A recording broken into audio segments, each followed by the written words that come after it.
Welcome to an academy and welcome to previous year's questions for APPSC and TSPSC Group 1. Hi Bhuvan Aditya, good afternoon. Bagunnanu and I have eaten lunch kuda ayindi. Welcome to Bhuvan Aditya. Welcome to an academy and welcome to my class Venkatesh Parmanchala. Hi Shiva. Hi Sai. Good afternoon. Very good afternoon, guys. A very good afternoon. Hi Swapna. అందరికీ కూడా good afternoon అమ్మా.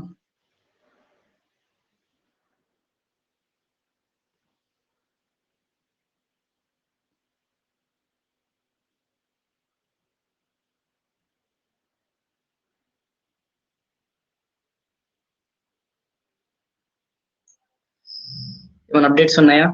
Are there any updates? Yes or no? Updates ఏమైనా ఉన్నాయా? Hi Vishwanath, hi Santoshi, hi Vishal. అందరికి కూడా good afternoon అమ్మా. 2 minutes wait చేద్దాం, then we'll start.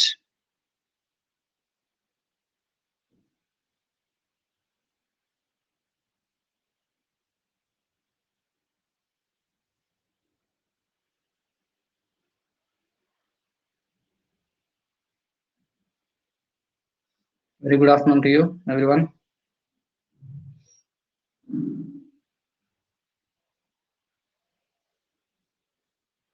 Good afternoon, Vani, Venkat, Sirisha, Bumma. అందరికి కూడా good afternoon. Hi Chirubalu, very good afternoon to you. ఒక నిమిషం, ఈ లోపల ఎవరన్నా updates, any updates Telangana, Andhra Pradesh, Indian, international updates ఏమైనా ఉంటే డిస్కస్ చేయొచ్చు. You can discuss with me. MCQs కాదమ్మా, అక్కడ క్లియర్ గా గ్రూప్ 1 ఉంది కదా. గ్రూప్ 1 అంటేనే mains, it's not MCQs. Group 1 it self is mains. Group 1 ఎప్పుడు కూడా ఎంసీక్యూస్ ఉండవు. Only particularly the targeted group is group 1. ఎవరైనా సార్ మాది గ్రూప్ 1 టార్గెట్ కాదు అన్న వాళ్ళు యూ కెన్ లీవ్, ఎందుకంటే టైం వేస్ట్ తప్పితే ఏమీ లేదు. గ్రూప్ 1 మాది కాదు అన్న వాళ్ళు హ్యాపీగా వెళ్ళొచ్చు. ఓన్లీ గ్రూప్ 1 ఎవరైతే టార్గెట్ పెట్టుకున్నారో, లేదు ఫ్యూచర్ లో మా ఇంటెన్షన్ కూడా గ్రూప్ 1 ఉంది, మెల్లమెల్ల గ్రూప్ 2 నుంచి గ్రూప్ 1 షిఫ్ట్ అవ్వాలని ఆలోచన ఉందన్న వాళ్ళు మాత్రమే స్టే చేయండి. ఎందుకంటే ఈ టైంలో మీరు హ్యాపీగా ప్రిపేర్ అవ్వచ్చు కదా. You can prepare on your own. వేరే సబ్జెక్టు, వేరే ఫ్యాకల్టీయో లేకపోతే వేరే క్లాసెస్ చూడొచ్చు కాబట్టి యూ కెన్ లివ్. గ్రూప్ 2 వాళ్ళు కానీ ఎవరైతే ఉన్నారో వాళ్ళు వెళ్ళిపోండి. ఆబ్జెక్టివ్ ఎవరైతే ఉన్నారో వాళ్ళు వెళ్ళిపోండి. ఓన్లీ మెయిన్స్ పాయింట్ ఆఫ్ వ్యూలో చెప్పుకుంటా పోతాను. అండ్ ప్రీవియస్ ఇయర్స్ క్వశ్చన్స్ ఏమేమి ఉన్నాయి అడిగారు, ఒకప్పుడు ఎలా అడిగాడు, ఇప్పుడు ఎలా అడుగుతున్నాడు అనేది బేస్ చేసుకుని వెళ్ళిపోతున్నాం మా క్లాసెస్. ఓకే, సో ఎవరైనా ఉన్నారా? Anyone very serious about group 1 here? Very serious sir. మా హార్డ్ కోర్ ఫ్యాన్స్ ఇక్కడ గ్రూప్ 1 అన్న వాళ్ళు ఎవరున్నారా? ఐదర్ ప్లస్ అయ్యిండొచ్చు, ఫ్రీ అయ్యిండొచ్చు. Anyone?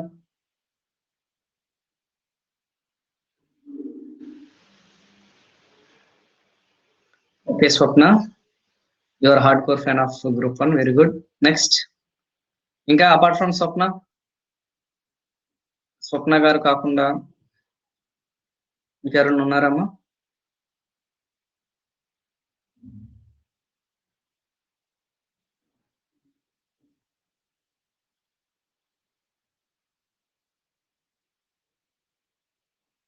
Okay Siva, okay, no problem. And ఒక 2 minutes వెయిట్ చేద్దాం. ఈ లోపల ఏమన్నా ఉంటే చూద్దామమ్మా. చెక్ వెదర్ చాలా తక్కువ మంది వచ్చినట్టున్నారు. I mean less people have come. Regular గా వేరే సబ్జెక్ట్స్ కానీ, వేరే ఫ్యాకల్టీ కానీ గ్రూప్ 1 వింటున్నారా? Are listening any group 1 analysis topics? General doubt అడగండి అమ్మా, యూ కెన్ ఆస్క్ డౌట్స్. జనాలు వచ్చే వరకు మీరు అడగొచ్చు, నో ప్రాబ్లం. మిగతా వాళ్ళు కూడా అడగండి అమ్మా, ఓపెన్ అనే ఉండండి. ఏదో క్లాస్ లాగా అనుకోకండి. Group 1 it's all about discussion ఉంది. గ్రూప్ 2 అంటే క్లాస్ చెప్పుకుంటా పోవచ్చేమో, కానీ గ్రూప్ 1 అంతా కూడా అనాలిసిస్ కదా, జనరలైజ్డ్ డిస్కషన్ ఉంటుంది క్లాస్ రూమ్ లో. So you can ask anything or any doubts. నాకు తెలిస్తే తెలుసు అని చెప్తాను, లేదంటే లేదని చెప్తాను. Hi Rajesh, Praveen Kumar.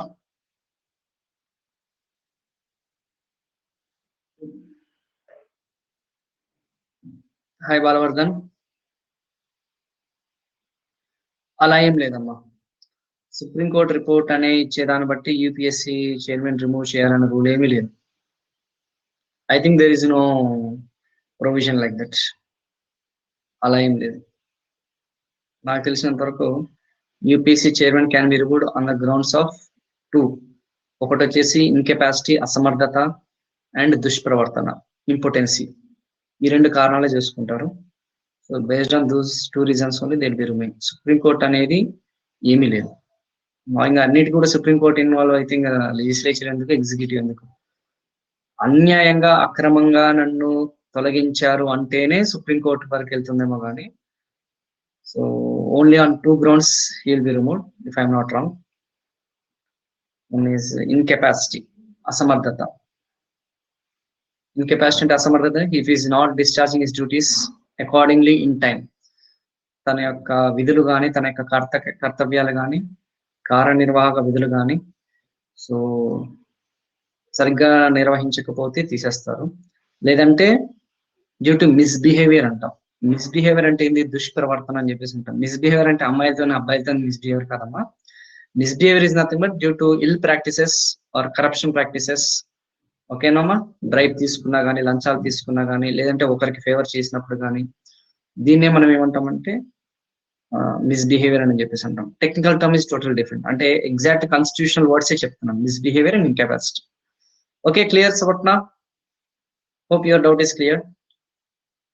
Hi Sandeep, hi Suresh, hi Divya, Chadalavada Divya, very good evening. Hi Balavardhan, అందరికి కూడా గుడ్ ఈవినింగ్ అమ్మ. World largest highway 10,000 feet is PM inaugurated.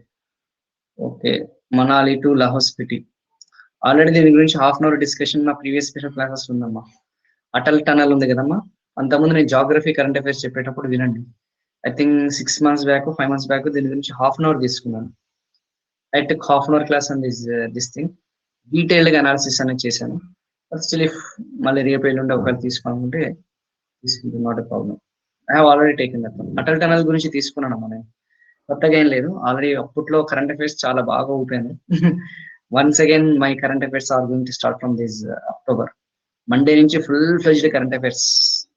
Night 9 o'clock ఒక రోజు అంతా ఎకానమిక్ కరెంట్ అఫైర్స్, ఒక రోజు అంతా పాలిటికల్ కరెంట్ అఫైర్స్, ఒక రోజు అంతా సైన్స్ అండ్ టెక్నాలజీ, ఒక రోజు అంతా overall current affairs, previous years questions, మొత్తం అన్ని around daily 2 to 3 special classes ఉంటాయి నావి. అందరూ కూడా ఫాలో అవ్వండి, కొత్తగా వచ్చిన వాళ్ళని కూడా. స్పెషల్ క్లాస్ అంటే ఫ్రీ క్లాసెస్ అనమాట. So you can follow. Yes, 2002లో స్టార్ట్ చేశాను అనుకుంటుంది inauguration, foundation stone. 2000 Atal Bihari Vajpayee ఉన్నప్పుడు ఫౌండేషన్ స్టోన్ వేసింది. గ్రూప్ 1 కి సీరియస్ గా ప్రిపేర్ అయితే గ్రూప్ 2 పడుతుందా సార్? అప్రాక్సిమేట్లీ గ్రూప్ 1 కి సీరియస్ గా ప్రిపేర్ అయితేనా? ఓకే, 2 years ప్రిపేర్ అవుతున్నా. గ్రూప్ 1 అనేది 2 years 3 years అని కాదమ్మా, అదంతా ఒక నిరంతర ప్రక్రియ అనేది. నిరంతర ప్రక్రియ అంటే తెలుసు కదా. ఇప్పుడు గ్రూప్ 2 కి దేర్ ఈస్ సమ్ లిమిట్స్, కానీ గ్రూప్ 1 కి నువ్వు ఎంత చేసినా కానీ unlimited. Just clarifying your doubts. చాలా మంది డౌట్, సార్ గ్రూప్ 1 కి గ్రూప్ 2 కి 2 ఏళ్ళు సరిపోతుందా, 3 ఏళ్ళు సరిపోతా ఉంటే 4 ఏళ్ళు 5 ఏళ్ళు ప్రిపేర్ అవుతున్న వాళ్ళు కూడా గ్రూప్ 1 వస్తుందనే గ్యారంటీ కూడా లేదు. ఇచ్చే పోస్టులు చాలా తక్కువ కదమ్మా, less than 3 figures ఉంటాయి. సో ఈవెన్ కొత్తగా వచ్చిన వాడు కూడా గ్రూప్ 1 వచ్చే అవకాశాలు కూడా ఉన్నాయి. సో గ్రూప్ 1 అనేది ప్యూర్లీ 100% లక్ బేస్డ్ ఉంటుంది. 100% అంటే లక్ బేస్డ్ అంటే ప్యూర్ లక్ అని కాదమ్మా, అందరు కష్టపడతారు. Every one will you know hard work. ఆ హార్డ్ వర్క్ లో లక్ అనే ఫ్యాక్టర్ అనేది ఉంటుంది అనమాట. సో హార్డ్ వర్క్ లో లక్ అనే ఫ్యాక్టర్ ఉంది. బట్ స్టిల్ ఇంకా వాళ్ళు బాగా సబ్జెక్ట్ ని నమిలి నమిలి నమిలి నమిలి ఏది పడితే అది, ఏ టాపిక్ మీద అయినా సరే, ఏ రిలవెంట్ టాపిక్ మీద అయినా సరే అనాలిసిస్ చేసిన వాడికి it's very easy for him. అదే నాకు తెలిసి పట్టడానికి ఎంత లేకున్నా ఒక 5 ఏళ్ళు 6 ఏళ్ళైనా పడుతుంది, అంత నాలెడ్జ్ గెయిన్ చేయాలన్నా అంత. అప్పుడు ఇప్పుడు చూస్తారు కదా ఎలా ఉంటాయి గ్రూప్ 1 క్వశ్చన్స్ అనేది. Hi Sanjay Kesh Reddy, hi Saritha. Now you will see how the group 1 questions will be there. అసలు ఎలా ఉంటుంది ఆ క్వశ్చన్స్ అనేది, మెయిన్స్ క్వశ్చన్స్ ఎలా ఉంటుంది అని చెప్పేసి ఇప్పుడు మీకు తెలుస్తుంది అనమాట. అంటే మనం దాన్ని అందుగలుగుతామా లేదా అనేది కూడా తెలుస్తుంది. Hi Saritha, good afternoon. Very good afternoon. So it's very different. కానీ గ్రూప్ 2 అలా కాదు. గ్రూప్ 2కి లక్ అనేది సంబంధం లేదు. గ్రూప్ 2 ఏంటంటే it's purely based on hard work. Group 1 is purely based on hard work plus luck. 50-50 అనమాట. సో నువ్వు హార్డ్ వర్క్ చేస్తే ఖచ్చితంగా గ్రూప్ 1 వస్తుందనే గ్యారంటీ లేదు. కానీ అదే హార్డ్ వర్క్ చేస్తే గ్రూప్ 2 అనే గ్యారంటీ వస్తుందని గ్యారంటీ ఉంది. అందుకే క్రేజ్ అనమాట. గ్రూప్ 2కి ఎందుకంత క్రేజ్ అంటే అదే reason. Why that much of craze in group 2? Group 1కి క్రేజ్ లేదమ్మా. గ్రూప్ 1 చాలా చాలా తక్కువ, అరుదుగా వాళ్ళు తీసుకుంటారు. కానీ why there is so much of craze for group 2 is if you work hard you can get easily. But group 1 ఏంటంటే నువ్వు ఎంత వర్క్ హార్డ్ చేసినా కానీ, హార్డ్ వర్క్ చేసినా కానీ, కష్టం పడినా కానీ, నీకు మొత్తం అన్నిటి మీద ఐడియా ఉన్నా కానీ, వాడు వచ్చే క్వశ్చన్స్ ఉంటాయమ్మా. ఆ క్వశ్చన్స్ చూసి మనం చెప్పేయచ్చు ఏమని, మనకి చదివింది వచ్చిందా, చదివింది రాలేదా అని చెప్పేసి ఉండొచ్చు. ఎకానమీ ఉంది, 75 మార్కులు. ఎంత 75 మార్కులు ఉన్నా కానీ కనీసం 60 నుంచి 65 మార్కులు మనం గెస్ చేయగలుగుతాం కొన్ని క్వశ్చన్స్. కానీ గ్రూప్ 1 మనం గెస్ చేయలేదు. అదే ప్రాబ్లం అక్కడ. వాడు ఎక్కడి నుంచి ఇస్తాడో తెలియదు. వచ్చేదే 5 క్వశ్చన్లు, 10 క్వశ్చన్లు. ఆ 10 క్వశ్చన్ నువ్వు చదివినవే రావాలి, నీకు తెలిసిన క్వశ్చన్సే రావాలి. కానీ గ్రూప్ 2 అలా కాదు. నీకు చదవకపోతే ఎవరికి తెలియదు అనమాట. గ్రూప్ 2 నీ రాలేదనుకుంటే, నీకు టఫ్ అనుకుంటే ప్రతి ఒక్కరికి టఫే. కానీ గ్రూప్ 1 అలా కాదు. నీకు టఫ్ అనిపిస్తే వేరేవాడికి ఈజీ అనిపించవచ్చు, వేరేవాడికి టఫ్ అనిపిస్తే నీకు ఈజీ అనిపించవచ్చు. ఎందుకంటే నువ్వు ఆ టాపిక్, రిలవెంట్ టాపిక్ ఎక్స్టెన్సివ్ గా రీసెర్చ్ చేసి ఉంటావు, వాడు దాని మీద రీసెర్చ్ చేయకపోవచ్చు. ఆ క్వశ్చన్స్ అనే దాన్ని బట్టి ఉంటుందమ్మా. ఓకే, రేపు ఒకసారి యూపీఎస్సీ రాస్తున్నారు కదా, ఐ థింక్ రేపు ప్రిలిమ్స్ అనుకుంటున్నారు చూడండి. అండ్ నెక్స్ట్ రేపు రాస్తున్నారు కదా, ఆ Tuesday Wednesday UPSC question paper analysis కూడా చేస్తున్నాను నేను. అండ్ ఎవరైతే ఉన్నారో మీ ఫ్రెండ్స్ కూడా కొంచెం ఫార్వర్డ్ చేయడము. అనాలిసిస్ అంతా కూడా చేస్తున్నాను. I'm just doing the analysis parts. Question paper ఎలా వచ్చింది, నా సబ్జెక్ట్ పాలిటీ ఎకానమీ అనేది నేను చేస్తానమ్మా. సో డెఫినెట్ గా స్పెషల్ క్లాసెస్ అనేది ఉంది. ఐ డూ ఇట్ దిస్, అది కంపల్సరీ చేస్తాను నేను. Will definitely do it. UPSC కదా చేయాలి. తెలియదమ్మా, టైమింగ్స్ తెలియదు. I don't know what are the timings. But కొత్తగా ఇక్కడ ఎవరైతే వచ్చారో, పాత వాళ్ళు ఎవరైనా సరే అమ్మా, అంటే చెక్ చేసుకోండి. నా అప్కమింగ్ క్లాసెస్ ఆల్రెడీ క్రియేట్ అయ్యాను. Monday, Tuesday, Wednesday, Thursday, Friday, Saturday upcoming special classes చూసుకుంటే మొత్తం నా టైం స్లాట్స్ అన్ని కూడా ఫిల్అప్ అయి ఉంటాయి. Night 9 PM daily current affairs, polity current affair ఒక రోజు పెట్టాను, ఎకానమీ కరెంట్ అఫైర్స్ ఒక రోజు పెట్టాను, సైన్స్ అండ్ టెక్నాలజీ ఒక రోజు కరెంట్ అఫైర్స్ పెట్టాను. ఓకేనమ్మా. ఇది కాకుండా pre parliament, recent parliament laws అనేది కూడా ఒక సెషన్ పెట్టాను. అండ్ రీసెంట్ పొలిటికల్ అనేది కూడా ఒక సెషన్ పెట్టాను. ఓకేనా. ఇవన్నీ కూడా ఇప్పుడు అంతా కూడా లేటెస్ట్ ట్రెండ్ కి అనుగుణంగా అక్టోబర్ అంతా కూడా నేను వెళ్ళిపోతున్నాము. Okay, clear. సో ప్లీజ్ ఎవరైతే ఉన్నారో కొంచెం అప్కమింగ్ సెషన్స్ కూడా ఎన్రోల్ చేసుకోండి. కంప్లీట్ లేటెస్ట్ డైనమిక్ టాపిక్సే తీసుకుంటున్నాను. ఓకే, సెప్టెంబర్ నుంచి కరెంట్ అఫైర్స్ చెప్పడం మానేశాను కదా.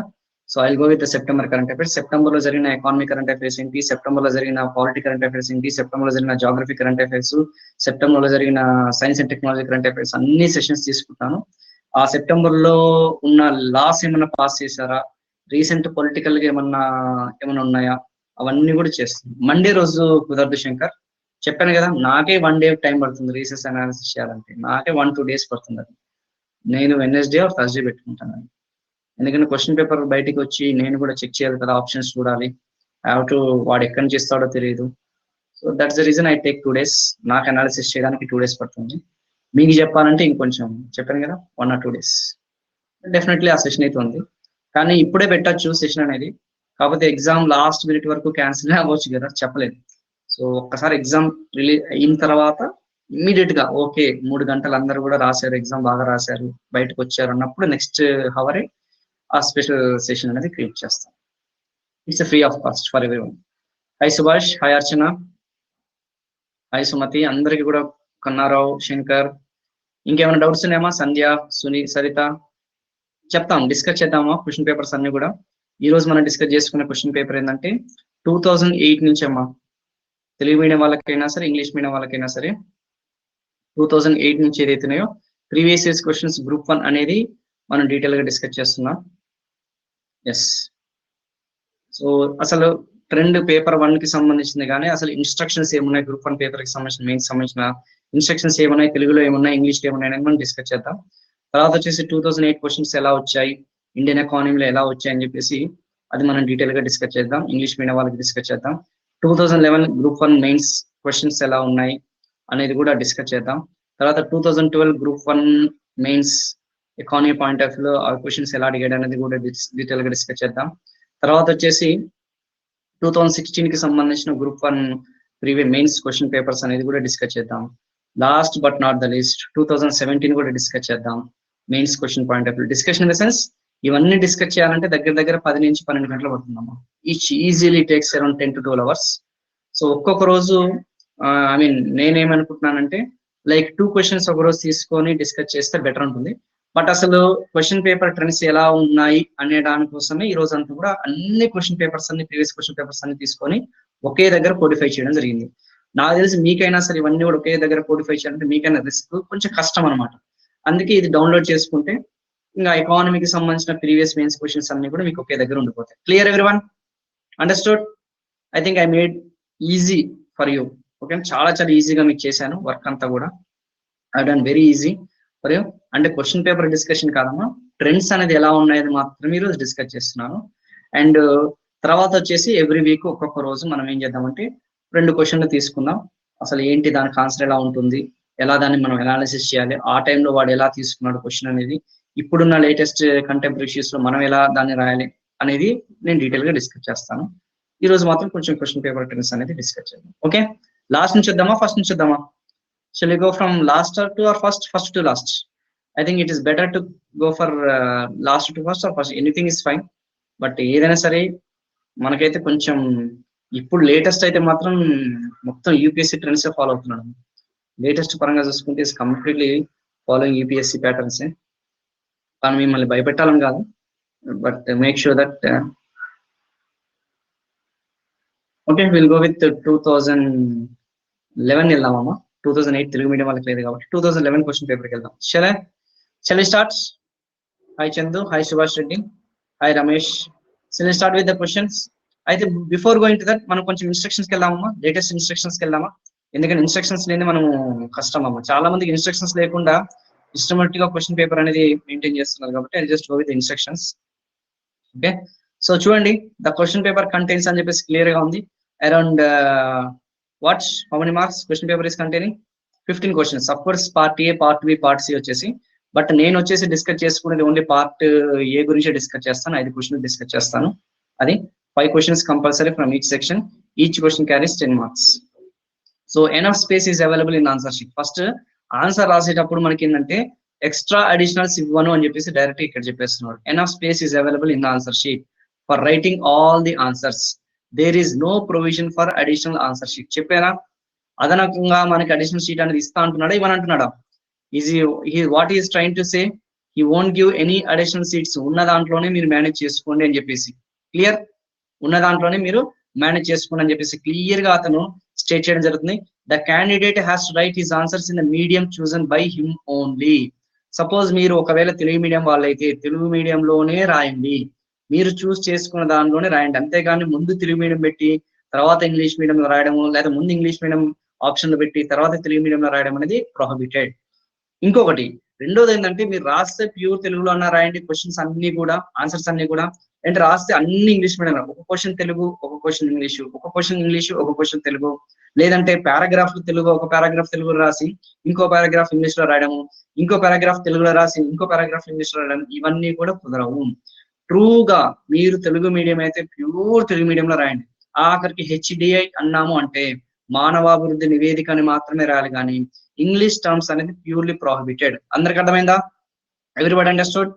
క్లియర్? ఇది అందరికి కూడా తెలిసిందే. సో పేపర్ టు పేపర్ కానీ పార్ట్ టు పార్ట్ అనేది కూడా రాయడానికి వీల్లేదు. అది మాత్రం గుర్తుపెట్టుకోండి. ఇది చాలా మంది తెలియదు. లేదంటే ఇన్వాలిడ్ అని చెప్పేసి క్లియర్ గా మెన్షన్ చేస్తున్నారు. They have been invalid. ఇది కాకుండా మనం చిన్నప్పుడు ఈ 10th క్లాస్ లో కానీ 9th క్లాస్ లో కానీ చిన్నప్పుడు మనం మేడం ఎక్కువ మార్కులు రావాలని చెప్పేసి మనం స్కెచ్ పెన్లు వాడుతుంటాము, కలర్ పెన్లు వాడుతుంటాము. అవి కూడా ప్రొహిబిటెడ్ అమ్మా. Those are also completely prohibited. Even underlining is also prohibited.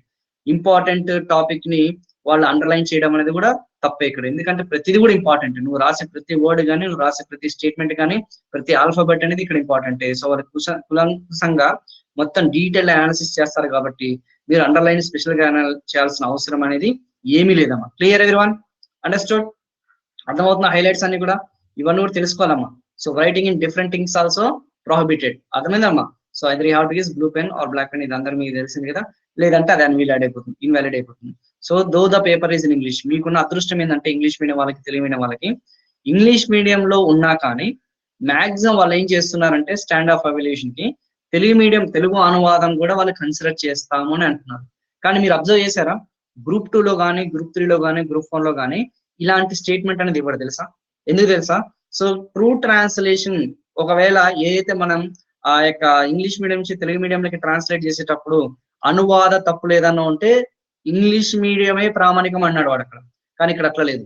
ఒకవేళ మీకు తెలుగులో ఒకవేళ అనువాదం ఏమన్నా ఉన్నా కానీ అది మేము కన్సిడర్ చేస్తామని చెప్పేసి క్లియర్ గా మెన్షన్ చేయాలి. దో the paper is in English is taken as a standard valuation of paper under normal certificate if necessary అన్నట్టు చూడండి. If necessary a balanced view would be taken after comparing English and Telugu versions. ఆ English version కానీ Telugu version compare చేసుకుని మేము ఒక balanced వ్యూతో వెళ్తామని చెప్పేసి clear గా చెప్పడం జరిగింది. సో అనువాద తప్పులు ఏదన్నా ఉన్నా కానీ పర్వాలేదు. సో తెలుగు మీడియం వాళ్ళు క్వశ్చన్ చదివేటప్పుడు ఒకలాగా ఉంది, ఇంగ్లీష్ మీడియం వాళ్ళు క్వశ్చన్ చదివేటప్పుడు ఇంకొకలాగా ఉంటే మీరు పెద్దగా దాన్ని కన్సిడర్ చేయాల్సిన అవసరం లేదు. మేము అదని కూడా బ్యాలెన్స్ చేసుకుంటామని చెప్పేసి క్లియర్ గా ఈ యొక్క లేటెస్ట్ ట్రెండ్స్ అనేది చేయడం జరిగింది. Clear everybody? సో ఇది ఏపీకి సంబంధించిందమ్మా, ఎందుకంటే తెలంగాణలో ఇప్పటి వరకు నోటిఫికేషన్ పడలేదు కాబట్టి 2017-2018 లో I'm just talking taken as AP group 1 mains and I'm Singh. Clear everybody? అందరికి అర్థమవుతుందమ్మా? ఏమైనా డౌట్స్ ఉన్నాయా regarding this? You people have any doubts? Question paper కి సంబంధించి ఎలా రాయాలి అని చెప్పేసి ఒక క్లారిటీ అనేది వచ్చిందా? Yes. Shall we go with 2011 question paper? 2011 question పేపర్కి వెళ్ళిపోదామా? First question, second question, third question, దగ్గర 10 క్వశ్చన్లు ఉన్నాయమ్మా. గుర్తుపెట్టుకోండి, 10 క్వశ్చన్లు మనము ఎక్కడ కూడా నేను డిస్కస్ చేయట్లేదు. ఇప్పుడు 2011, 2012, 2014, 2016 ఎక్కడ కూడా డిస్కస్ చేయండి. కాకపోతే ఓవరాల్ క్వశ్చన్స్ అనేవి ఎలా ఉన్నాయి, ఎలా మనం వాటిని తీసుకెళ్లాలనేది మాత్రమే ఈ గంట సేపు మనం ఓవరాల్ రఫ్ ఐడియా మాత్రమే ఇస్తున్నాను. ఆల్రెడీ కొత్త వాళ్ళకి కూడా మళ్ళీ ఇన్స్ట్రక్షన్స్ ఇస్తానమ్మా. ఎవ్రీ కావాలంటే ఒక 1 వీక్ ఒక సెషన్ పెట్టుకొని, వీకెండ్ సెషన్ సండేనో సాటర్డే పెట్టుకొని 2 క్వశ్చన్లు డిస్కస్ చేయొచ్చు. ఒక్కొక్క క్వశ్చన్ తీసుకొని 2 క్వశ్చన్లు వీ కెన్ డిస్కస్ ఇచ్చు. ఎందుకంటే అంత వ్యాస్ట్ గా ఉంటుంది అనమాట డిస్కషన్ అనేది.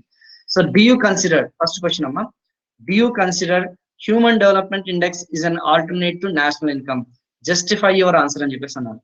Do you consider human development index is an alternative to national income?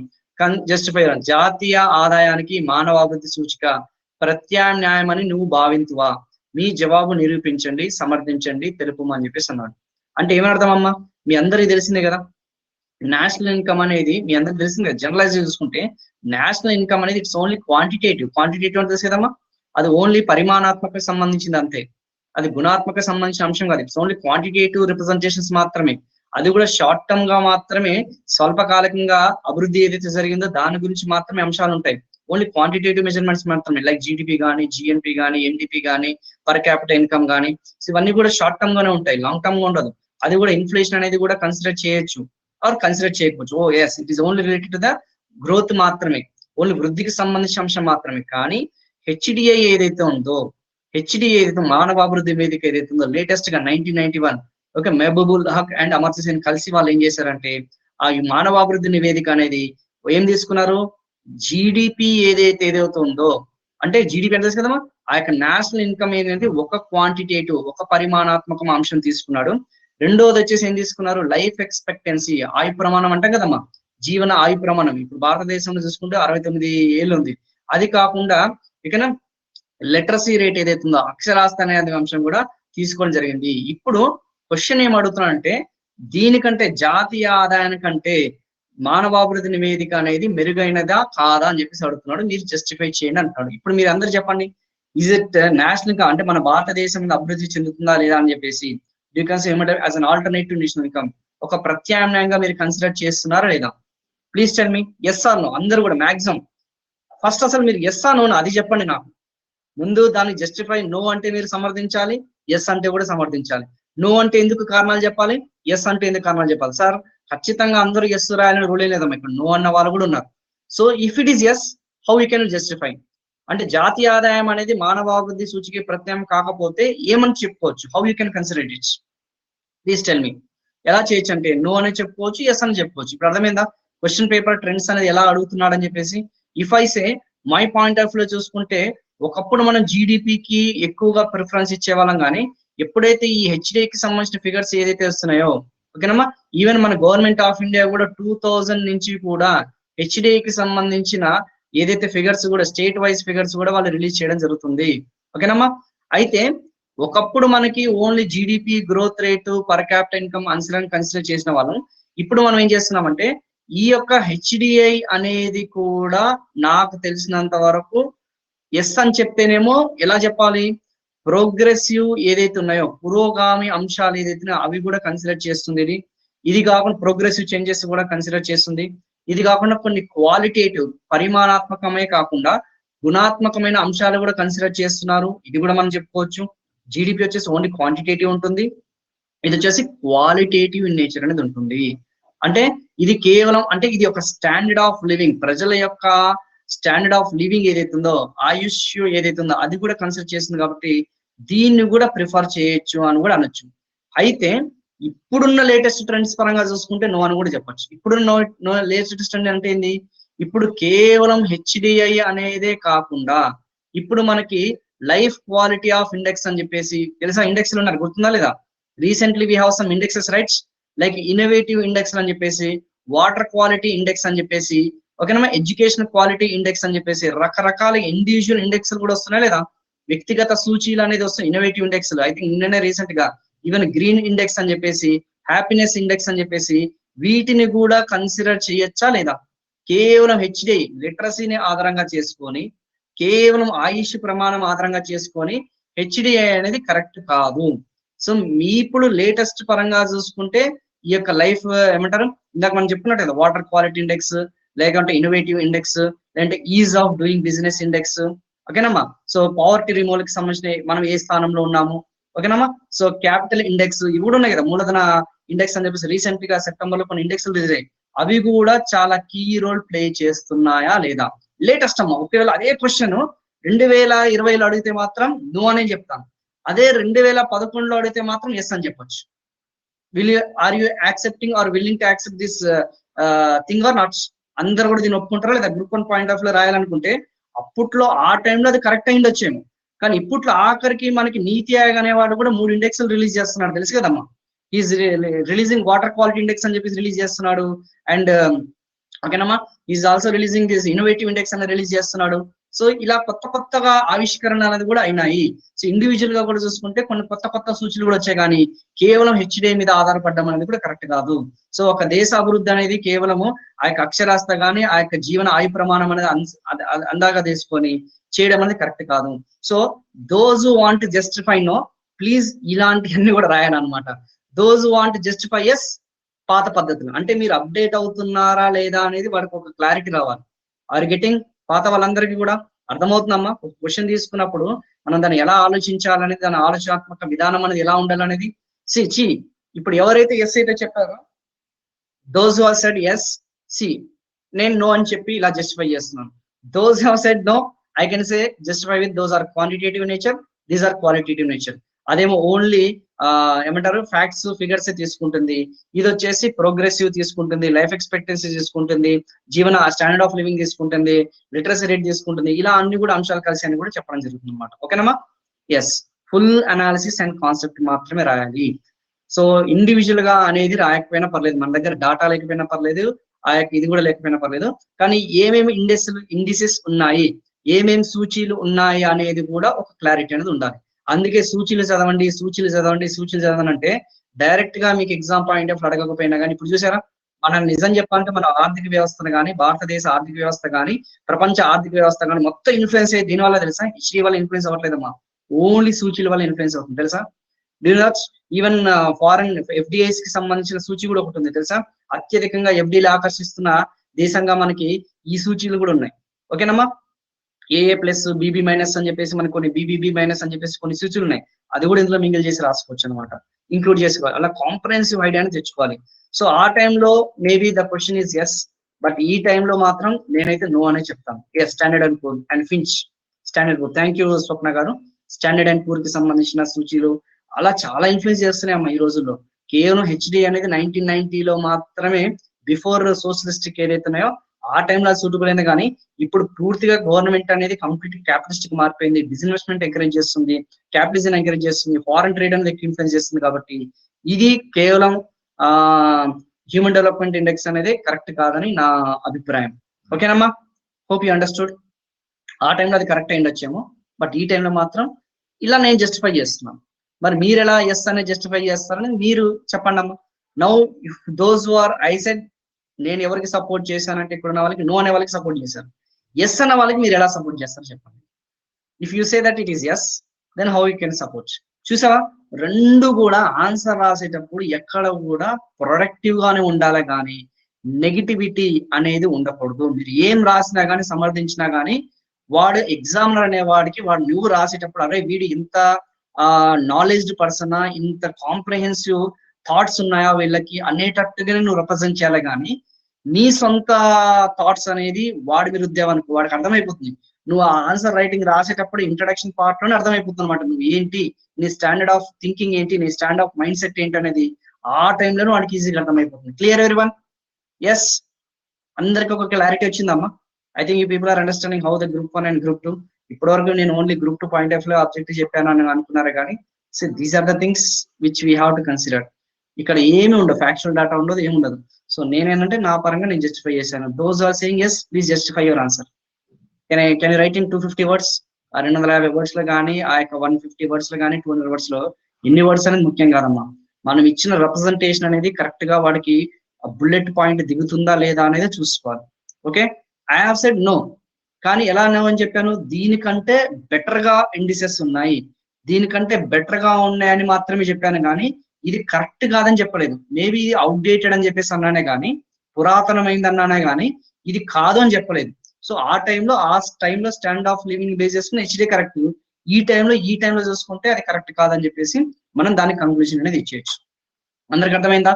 The conclusion point is that ఆ టైంలో it might be the better, ఈ టైంలో ఇది మాత్రం కరెక్ట్ కాదు. ఓకేనమ్మా, ఎవరిబడి అండర్స్టూడ్? ఏమైనా డౌట్స్ ఉంటే అడగండి. ఫస్ట్ క్వశ్చన్ కి సంబంధించి if you people have any doubts you can ask. Justification important. Yes sir, did I justified or not? నేను కంక్లూడ్ చేశానా లేదా, మీరందరూ సాటిస్ఫై అయ్యారా లేదా, అది చెప్పండి ఫస్ట్. సార్ మేము ఇంకా సాటిస్ఫై అవ్వలేదు, ఈ పాయింట్ కూడా మీరు రైజ్ చేస్తే ఎలా అనేది కూడా అడగచ్చు, నేను దానికి కూడా క్లారిఫికేషన్ ఇస్తానమ్మా. Even I can clarify that one also. You have to analysis. ఎందుకంటే గ్రూప్ 1 ఎప్పుడు కూడా 1 వేలో ఉండకూడదమ్మా. గ్రూప్ 1 ఎప్పుడు కూడా గ్రూప్ డిస్కషన్. మీరు గ్రూప్ 1 ప్రిపేర్ అవుతున్నారంటే ఒక 10 బుక్లు ఉంటాయి కదా, ఇది A4 సైజ్ సంబంధించిన బుక్లు ఉంటాయి, రఫ్ బుక్స్ ఉంటాయి కదా, అది రోజుకి 3-4 కంప్లీట్ చేయాలి. క్వశ్చన్ రాయడము, గీకడం, 250 వర్డ్స్ గీకడమే. గ్రూప్ 2 వాడు ఎప్పుడు కూడా బుక్ తీసుకొని చదవాలి. గ్రూప్ 1 ఎప్పుడు కూడా బుక్ తీసుకొని రాస్తూనే ఉండాలి వాడు అనమాట. అడిషనల్ పాయింట్స్ అనేది మీ మైండ్ లో వచ్చినంత కూడా ప్రాక్టీస్. 24 గంటల్లో మీరు 4 గంటలు చదువుతున్నారు అనుకుంటే ఇంకొక 4 గంటలు ప్రాక్టీస్ చేస్తున్నారు. రోజుకి 2 బుక్లన్నా ఆ 200 పేజీలు అనేది కంప్లీట్ చేయాలి. అప్పుడు కానీ మనకు ఓకే, మన గ్రూప్ 1 అనేది కొంచెం కాన్ఫిడెన్స్ అనేది వస్తుంది, కానీ లేకపోతే రాదమ్మా. మేబీ స్టార్టర్స్ ఉన్న వాళ్ళకి భయపెట్టట్లేదు, బట్ ఐఎమ్ సెయింగ్ దట్ ఇలా ఉంటుంది గ్రూప్ 1, ఇంత అనాలిసిస్ చేయాలి. ఒకప్పుడు ఓకే హెచ్డిఏ అనేది మేము కరెక్ట్ అనుకున్నాం సార్, కానీ మీరు చెప్పేంత వరకు కూడా మాకు తెలియదు, ఓకే ఈ ఇండిసెస్ కూడా ఉన్నాయా. See that the level of thinking అనేది అబ్జర్వ్ చేశారా? I'm not comparing you and me, but the level of thinking అనేది మాత్రమే చూస్తాడు. అంటే ఫ్యూచర్ లో వీడు సిచ్యువేషన్ తగ్గట్టు కూడా అడాప్ట్ చేసుకుంటున్నాడా లేదా, అప్డేట్ అవుతున్నాడా లేదా, సో వాడుకున్న ఆ ఇండిసెస్ ని అప్డేట్ చేసుకొని మన యొక్క క్వశ్చన్ ని వాడు మీట్ చేసుకుంటున్నాడా లేదా అని ఆలోచిస్తాడే, కానీ apart from that it is very easy. Okay sir, preparation బాగా కరెక్ట్ గా చేస్తే, అది చెప్పాను కదా స్టార్టింగ్ లోనే శ్వేత గారు, అదొక నిరంతర ప్రక్రియ అమ్మా, నిరంతర ప్రక్రియ. గ్రూప్ 1 అనేది ఇప్పుడు చూసారు కదా, ఎప్పటికప్పుడు కూడా అప్డేట్ అవుతూనే ఉంటుంది. అది latest paper, latest magazines trend పరంగా గ్రూప్ 1 అనేది దానికంటూ ఒక కన్ఫైన్డ్ సిలబస్ అంటూ ఏమీ లేదమ్మా. It's a fact that there is no confined syllabus for group 1. చెప్పండి సార్ పలానా సిలబస్ మాకు ఇచ్చారు అంటే, history, geography, if you say statistical parts, arts, culture, దానికి మీరు ఈజీగా గెస్ చేయొచ్చు. నా క్వశ్చన్ నేను మీకు చెప్పేదంతా కూడా ఎకానమీ పాయింట్ ఆఫ్ వ్యూ చెప్తున్నాను. I'm saying economy point of view. నా ఆర్థిక వ్యవస్థ పరంగా చూసుకుంటే మీరు బుక్స్ కొంచెం బేసిక్ ఫండమెంటల్స్ గ్రూప్ 2 చాలా స్టాండర్డ్ గా ప్రిపేర్ అవ్వండి. తర్వాత వచ్చేసి కరెంట్ అఫైర్స్ ని ఫాలో అవుతే ఆటోమేటిక్ గా మీకు యూనో కొన్ని మ్యాగజైన్స్ ఉంటాయి కదమ్మా. So there are some magazines, question answer రాయడము, కొన్ని రఫ్ గా కొన్ని క్వశ్చన్స్ తీసుకోవడము, ఇన్సైట్స్ లోకి వెళ్ళడము, క్వశ్చన్ తీసుకోవడం రాయడం, క్వశ్చన్ తీసుకొని రాయడం, కరెక్ట్ చేయమని చెప్పడం, ఇలాంటివి ఉంటుంది. అది 24 గంటలకు రోజుకు ఒక 10 గంటలు ఇలా చేస్తూనే ఉండాలి మనం. సో చేస్తా ఉంటే కొంచెం కాంప్రమైజ్ ఐడియా వస్తుంది. And those are very starters, కొత్తగా ఎవరైతే గ్రూప్ 1 ప్రిపేర్ అవుతున్నారో మేక్ షూర్ దట్ ఇదే గ్రూప్ 1 సిలబస్ అని మీరు కన్ఫైన్ అవ్వకండి అమ్మా. దిస్ ఈస్ గ్రూప్ 1 సిలబస్ అని వాడు బిట్ ఎక్కడి నుంచి ఎలా అయినా రావచ్చు. ఈవెన్ ఎకానమీ ఎన్విరాన్మెంట్ కూడా వాడు లింక్అప్ చేయొచ్చు, ఎకానమీని వాడు సొసైటీ కూడా లింక్అప్ చేయొచ్చు, ఎకానమీని వాడు హిస్టరీకి లింక్అప్ చేయొచ్చు, ఎకానమీని వాడు పాలిటిక్స్ లింక్అప్ చేయొచ్చు, ఎకానమీ వాడు arts, culture, socio ecology, biodiversity, international relations, దేనికైనా వాడు ఇంటర్లింకింగ్ చేయొచ్చు. Clear everybody? Okay, except economy, మిగతా అంత సిలబస్ ఓకే కదా సార్? ఎస్, ఎకానమీ, పాలిటీ కూడా అమ్మా, ఎందుకంటే పాలిటీ అండ్ కొంచెం ఎన్విరాన్మెంటల్ ఉన్నాయి కదా, కొంచెం అవి కూడా చూసుకున్నామా. డైనమిక్ మీద ఫోకస్ చేయండి.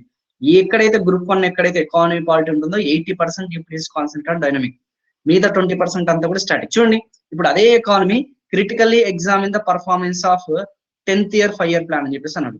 ఇక 10వ ప్రణాళికల ఆ టైంలో 2011 క్వశ్చన్ పేపర్ లో 10th ప్లాన్ నడుస్తుంది, తెలుసు కదమ్మా. సో ఆబ్వియస్లీ లేటెస్ట్ గా అడిగాడా లేదా?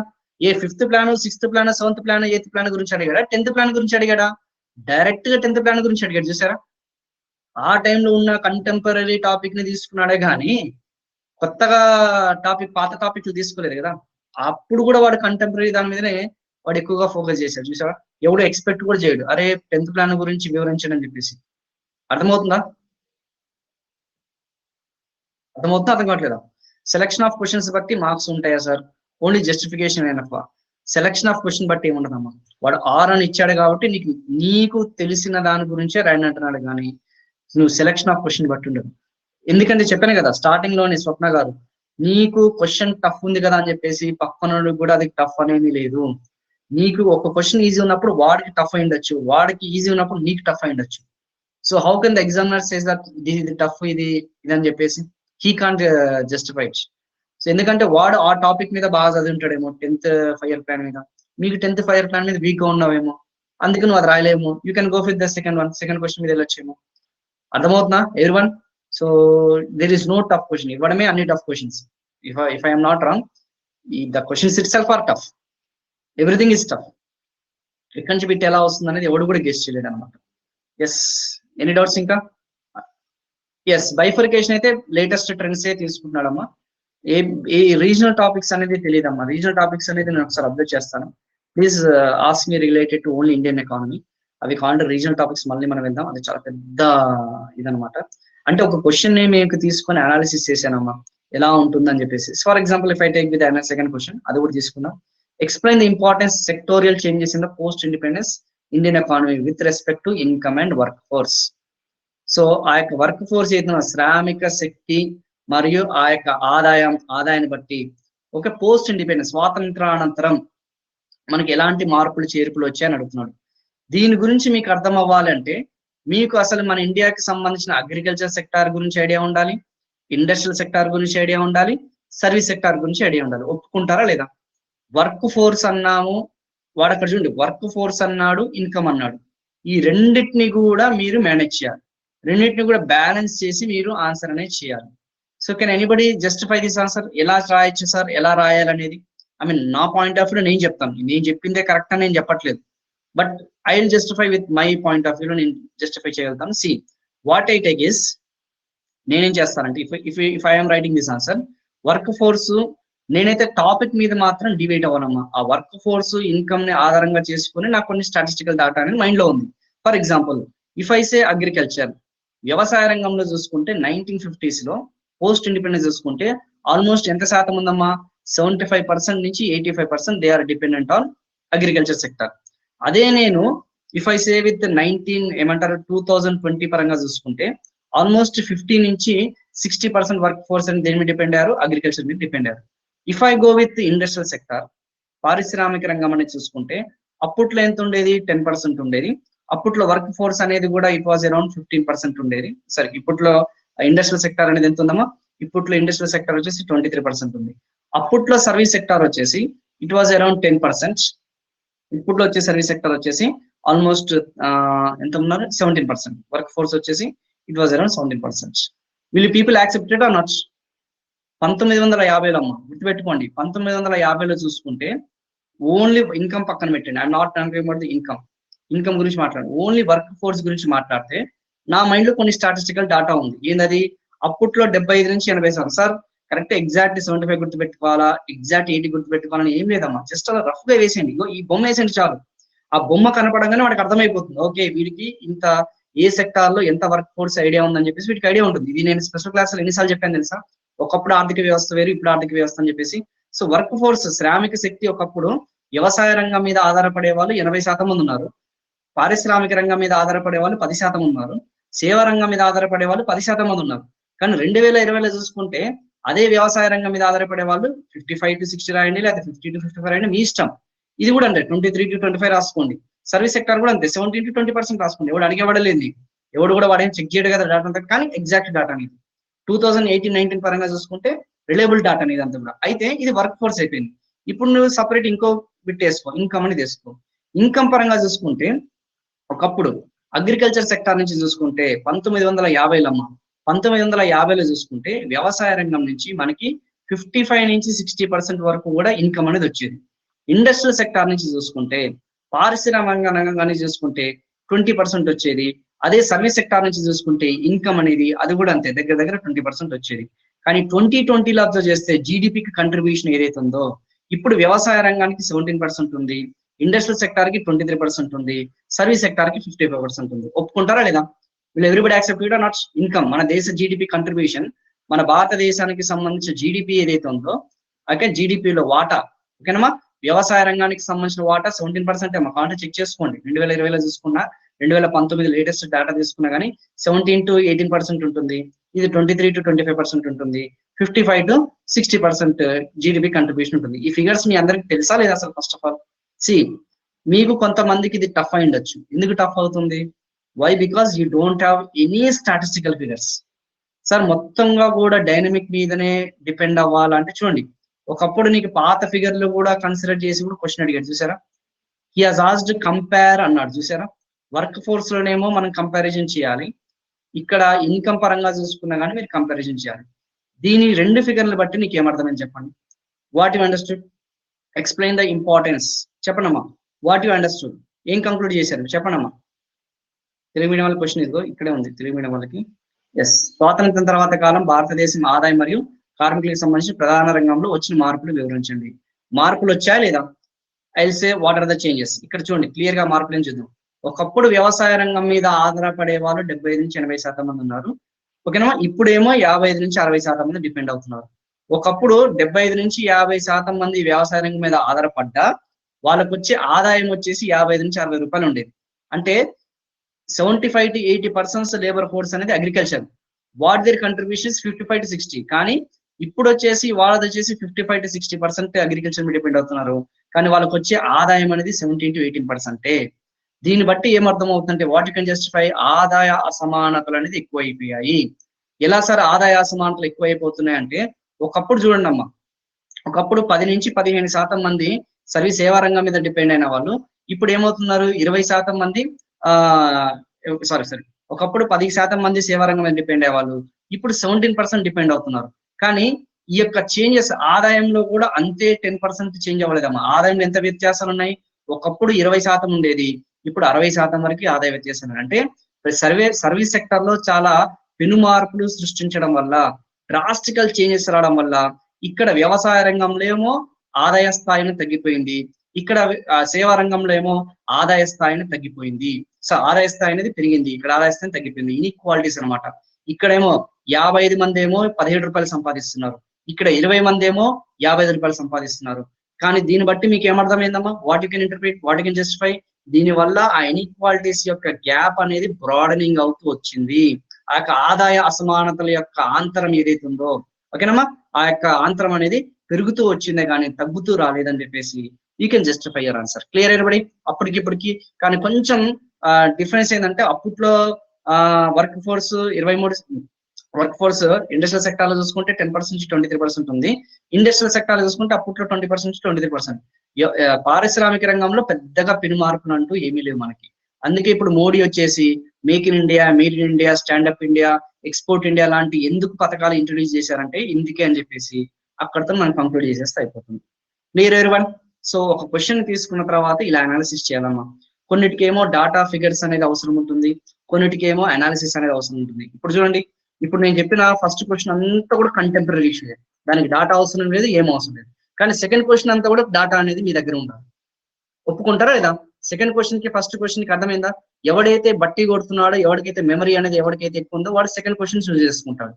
ఎవరికైతే కొంచెం కంటెంపరీ ఇష్యూస్ మీద ఎవరికైతే గ్రిప్ అవుతుందో, డైనమిక్ మీద ఎవరికైతే కొంచెం అవగాహన ఎవరైతుందో వాడు ఫస్ట్ క్వశ్చన్ చూస్ చేసుకుంటాడు. So how can you say how to choose the question అనేది అర్థమవుతుందమ్మా? అందరికి ఒక క్లారిటీ వస్తుందా? The people have understood? Okay, first question గురించి ఎలా చదవాలి ఏంటి అనేది ఇవన్నీ కూడా చెప్పాను కదమ్మా. ఒక క్వశ్చన్ డిస్కస్ చేయడానికి దగ్గర దగ్గర మనకి 15 నిమిషాలు 20 నిమిషాలు పట్టింది. సో ఇప్పుడు ఒక్కసారి 2018 క్వశ్చన్ పేపర్ చూద్దాం ఎలా ఉందనేది డిస్కస్. ఇప్పుడు మొత్తం మారిపోయింది. నా the question paper trend has been completely change.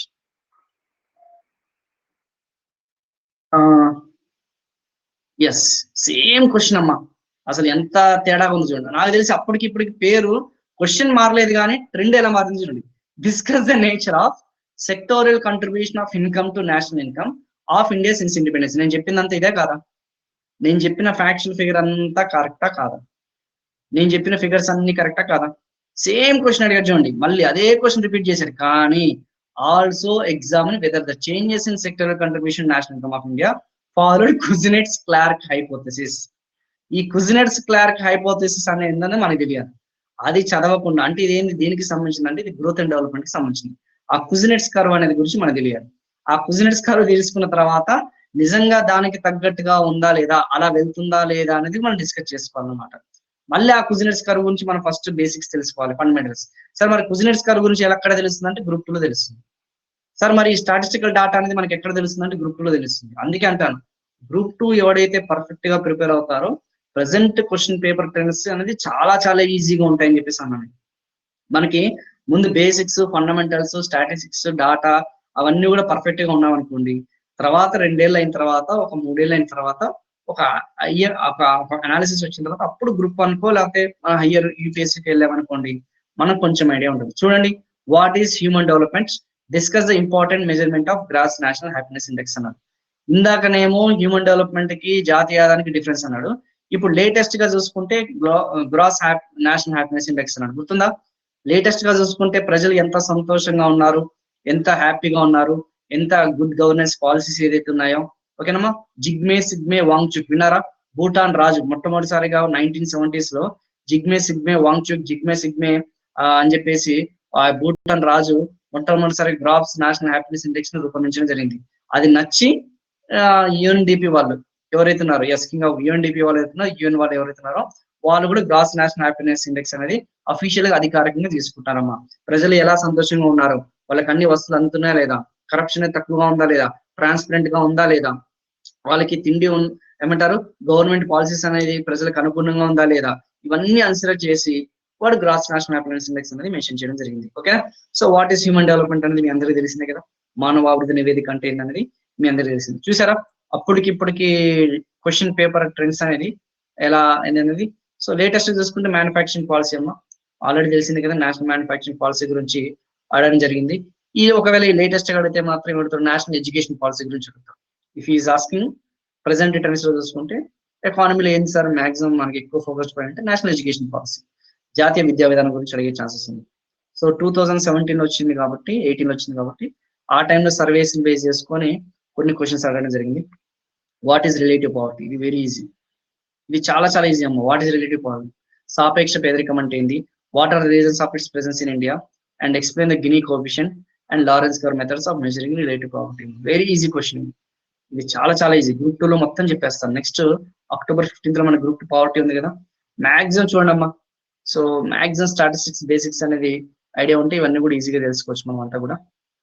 So generalise ఒక క్వశ్చన్ కి కంపారిజన్ చేశాను నేను. ఒక టాపిక్ ని తీసుకొని కంపారిజన్ అప్పుడు ఎలా ఇచ్చాడు, ఇప్పుడు ఎలా ఇచ్చాడు అనేది చెప్పాను. ఇప్పుడు ఫర్ ఎగ్జాంపుల్ 2008 క్వశ్చన్ చూద్దాం. అదే టాపిక్ మీద 2008 క్వశ్చన్ చూద్దాం. ఎంత ఈజీగా వచ్చింటాడు చూడండి. అంటే మేము రాసేటప్పుడు, మేము ఎంటర్ అయినప్పుడు, సో 2008 లో ఆ క్వశ్చన్ పేపర్ చూడండి. Explain the various approaches to measure national income. అంటే మన యొక్క జాతీయ ఆదాయం ఏదైతే మదింపులు అంటే కదమ్మా, మదింపు పద్ధతులు ఉంటాయి కదమ్మా. సింపుల్ చెప్పాలంటే డైరెక్ట్ గా ఇండైరెక్ట్ గా ఏమడిగాడు, జాతీయ ఆదాయం మదింపు పద్ధతులు ఏంటి అని అడిగాడు. గుర్తుందా మీకు? తెలుసా జాతీయ ఆదాయ మదింపు నెట్ అవుట్పుట్ ప్రోడక్ట్ మెథడ్ అని చెప్పేసి అంటాం, ఉత్పత్తి మదింపు పద్ధతి అని చెప్పేసి అంటాం, ఇన్కమ్ మెథడ్ అని చెప్పేసి అంటాం, ఇన్కమ్ ఫ్యాక్టర్ మెథడ్ అంటాం, ఆదాయ మదింపు పద్ధతి అని చెప్పేసి అంటాం, ఎక్స్పెండిచర్ మెథడ్ అని చెప్పేసి అంటాం, అంటే వ్యయ మదింపు పద్ధతి అని చెప్పేసి అంటాం. So explain the problems in measuring national income. ఎంత ఈజీ తెలుసా ఇది, వెరీ డెడ్ ఈజీ క్వశ్చన్ 2008 లో అడిగింది. అప్పట్లో explain the importance objectives of 10th five-year plan, ఇది కూడా చాలా easy. Explain the methods of measuring poverty in India, explain the measuring poverty అంటే తెలుసు కదా, సాపేక్ష పేదరికము నిరపేక్ష పేదరికం. కానీ ఇప్పుడు ఏమన్నాడు వాడు, గిని ఇండెక్స్ అంటున్నాడు, లారెన్స్ కర్వ్ అంటున్నాడు, డైరెక్ట్ క్వశ్చన్స్ అనమాట.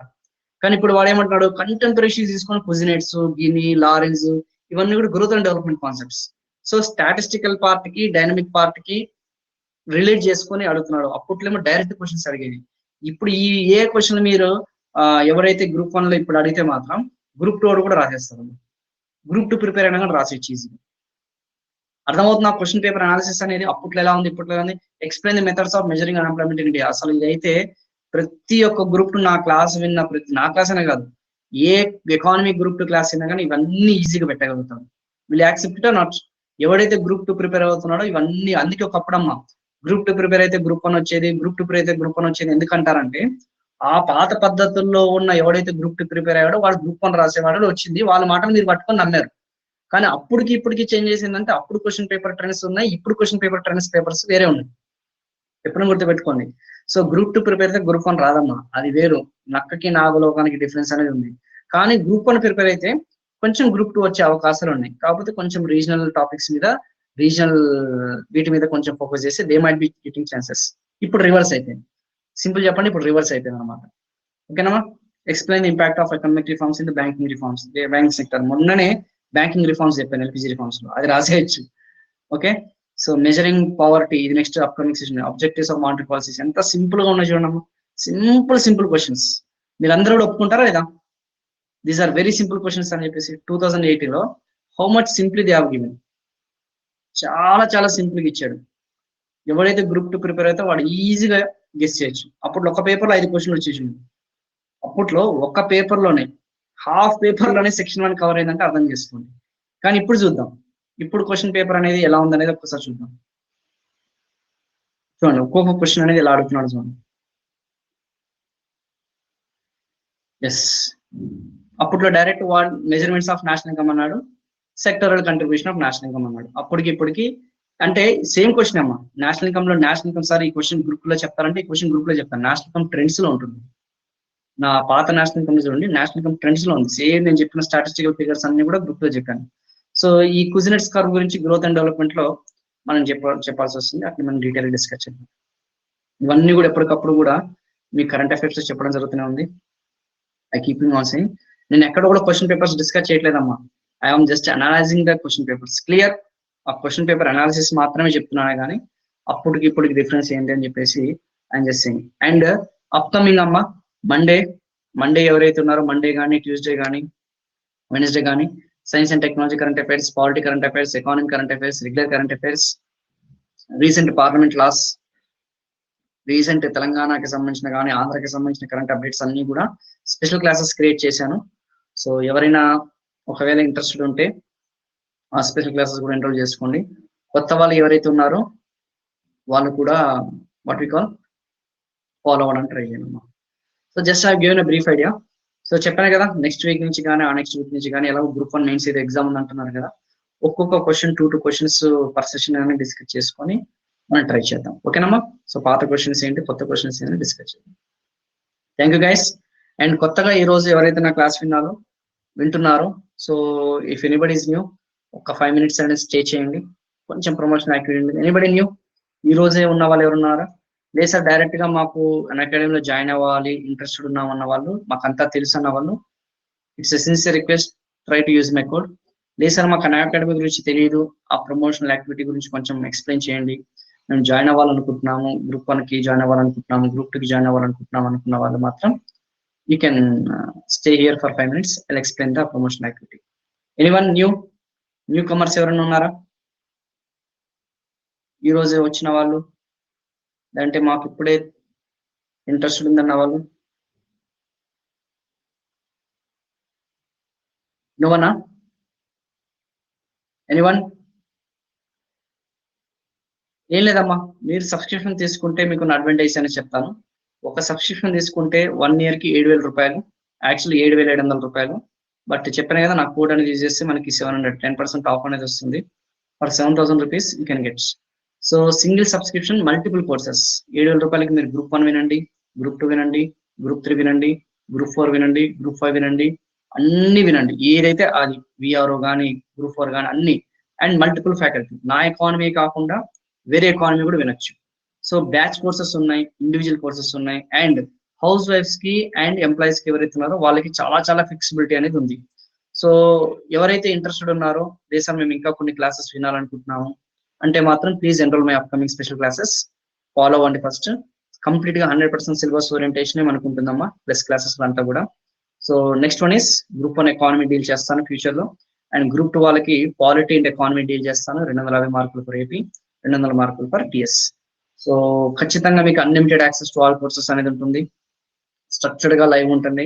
ఇప్పుడు స్పెషల్ క్లాసెస్ తీసుకోకపోయినా కానీ డైలీ 2:30కి, మార్నింగ్ 8 o'clock ప్లస్ క్లాసెస్ ఉంటాయి. సో ఆ ప్లస్ క్లాసెస్ కూడా ఉన్నాయి. అప్కమింగ్ వార్డ్ సెక్రటరీస్ కూడా పేపర్ 2 అంతా కూడా డీల్ చేస్తున్నాను నేను ఇండివిజువల్ గా. సో ఖచ్చితంగా జాబ్ ఓరియంటెడ్ ఏదైతే ఉందో, dynamic part, dynamic subjects, dynamic తో లింక్అప్ చేసుకొని మీకు ఖచ్చితంగా 100% కోచింగ్ అనేది ఇవ్వడం జరుగుతుంది. సో మా లాంటి టాప్ ఎడ్యుకేటర్స్ కొంతమంది ఉన్నారు. ఆ ఎడ్యుకేటర్స్ అందరినీ కూడా మీరు తెలుగు మీడియం కానుకుంటే తెలుగు మీడియం, ఇంగ్లీష్ మీడియం కానుకుంటే English medium. So 1 single shot 100 birds అన్నట్టు, ఒకే కోర్సు ఒకే సబ్స్క్రిప్షన్ తోని మీరు 1 year వరకు మేము ఎన్ని కోర్సులు చేసినా కానీ ప్రతి ఫ్యాకల్టీ అన్ని కోర్సులు కూడా యాక్సెస్ చేసుకోవచ్చు. లేదు సార్ మాకు మీతో పర్సనల్ గా కొంచెం గైడెన్స్ కావాలనుకుంటే ప్రతి 4 క్లాసులకి మేము కొంచెం లైవ్ ఇంటరాక్టివ్ సెషన్ ఉంటుందమ్మా.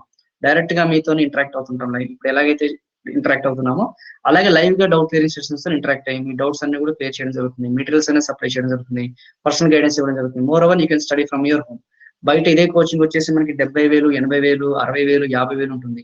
కానీ అన్ని కోర్సులు కలిపి నాకు తెలిసి ఏ ఆన్లైన్ ప్లాట్ఫామ్ కూడా it is not giving for any 7,000 rupees. అదే హౌస్ వైఫ్స్, ఎంప్లాయీస్ అయితే 2 years తీసుకోవచ్చమ్మా 10,000 రూపాయలకి. సో ఈఎంఐ ఆప్షన్స్ కూడా మనకి అవైలబుల్ గా ఉన్నాయి. Very flexible timings. లైవ్ అయినా వినొచ్చు, రికార్డింగ్ అయినా వినొచ్చు, అంటే డౌన్లోడ్ అయినా చేసుకోవచ్చు. సో మల్టిపుల్ ఆప్షన్స్ ఉన్నాయి మనకి. సో సింగిల్ సబ్స్క్రిప్షన్ తోని మీరు మీ ఇంట్లో కూర్చొని మా లాంటి top educators, ex government employees యొక్క ఎక్స్పీరియన్సెస్ అన్ని కూడా మీరు తీసుకొని మీరు హ్యాపీగా షేర్ చేసుకోవచ్చు అమ్మా. So if anybody is interested, నా only sincere request is try to use Venkat economy without any space లేదమ్మా. సో ఇఫ్ ఎనీబడి ఇంట్రెస్టెడ్, మీరు మీతో లేదు మాకు కొంచెం చిన్న చిన్న డౌట్లు ఉన్నాయి, ఆ డౌట్స్ అయిన తర్వాతే మేము జాయిన్ అవ్వాలనుకుంటే మాత్రం I'm here any time ready for clearing your doubts. Okay, so please try to use Venkat economy. Thank you guys. Upcoming కొత్తగా ఎకానమీ బ్యాచ్ అనేది స్టార్ట్ అవుతున్నది. అండ్ గ్రూప్ 2 బ్యాచ్ కూడా అక్టోబర్ లో స్టార్ట్ అవుతుంది. బ్యాచ్ కోర్స్ అనేది start అవుతుంది. And Telangana వాళ్ళకి municipality act, urban development courses కూడా స్టార్ట్ అవుతున్నాయి. Thank you so much. Thank you Shiva, అందరికీ కూడా థ్యాంక్ యూ రమేష్.